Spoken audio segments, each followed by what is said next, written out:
Okay.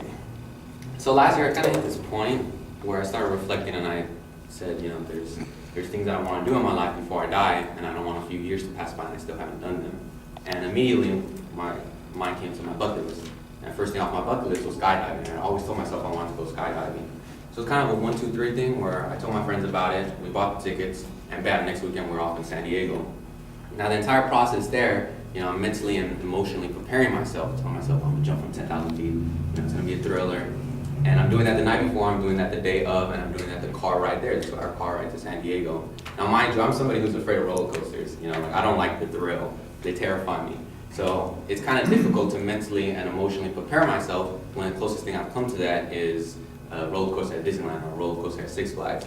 And so I remember when we get there, I'm still trying to wrap my head around this, still trying to tell myself, but it's so hard, it's such a hard concept to grasp, how you're really supposed to prepare yourself. So we get there, and I'm signing the information sheets, and we're meeting with the instructors, and they're trying to loosen us up, and we're putting on our straps, we're getting ready, and I'm jumping with my best friend Johnny. My other best friend is there too, but he's not jumping.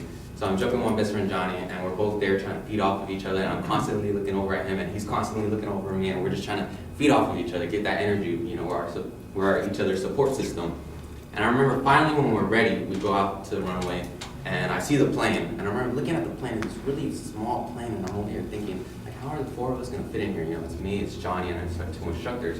Sure enough, my instructor goes inside, he gets in first, and he sits down on the plane, and as soon as he sits down, he kind of just opens his legs up, right? And as soon as he opens his legs up, he looks at me, and I'm looking at him, I'm like, you mean me? You expect me to get in between your legs? And I tell myself, Isaac, get over yourself. You knew you were gonna jump with this guy on your back.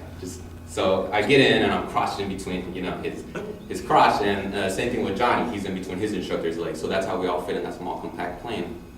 And the skydiving also came around with a 10-minute plane ride, and that's when you really see the scenery. That's when you really see the beauty of San Diego. You can see downtown San Diego, and you see the blue ocean just hugging the white sand, and to the north you see the mountains, and you can see the border of Mexico.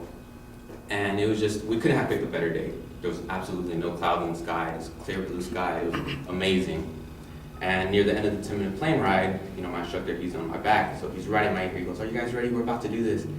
And I'm thinking, no, we just had this gorgeous plane ride, I'm still thinking about the plane ride. I almost forgot that we were here for skydiving. And so before I can even finish that thought, at my right hand, I see Johnny and his instructor, and he's scooting up, and he's scooting up, and he's scooting up until where Johnny's hanging off the side of the plane.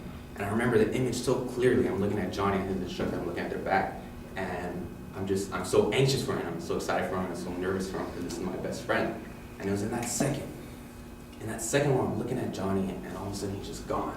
He just fell. And I'm thinking, oh shit.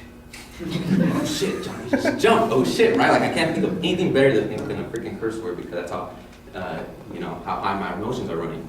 But before I can even finish my 4th oh shit, I'm already feeling myself scooting up and scooting up and scooting up until where my legs are hanging off the side of the plane.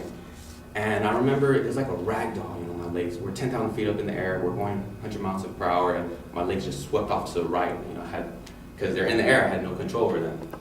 And my instructor, he's right in my ear, we're about to do this, we're rocking and rolling, you ready? I tell myself, I'm ready, I'm grabbing my straps right here. My instructor, he points my head up, because my head has to be up for whatever reason. So my eyes are looking up, right? I'm telling myself, I'm ready. And it's not that my eyes started pointing downward, but it's that my body started falling. So where my eyes were up, and then gradually they start going down, and that's when I fell. And that's when we're free falling, we free fall for about 5 or 6 seconds. And I had my goggles on, and I remember just the sensation, the thrill. I almost couldn't see anything because we were going so fast. And it wasn't a good pain like some things are, but it was just an awful pain, because we were going so fast and my goggles were just squishing my face. It hurt intensely. And so finally, we pull our parachute, and I could take my goggles off, and I'm just drifting right and I'm drifting left, and that's when we're soaring in the air, and we're just seeing the entire scenery. And again, I'm looking at downtown San Diego and the beach and the clear blue sky, and it was just an insane sensation and surreal. And you're falling out of the sky. Can you imagine how crazy that is? And my other best friend Miguel was already at the bottom at our landing spot, so he got some great pictures that day, and he captured a great moment. on a surreal day and an experience like nothing I've ever done and nothing I will ever do. And it was just an absolute day, and I always fight to make it one of the best days of my life.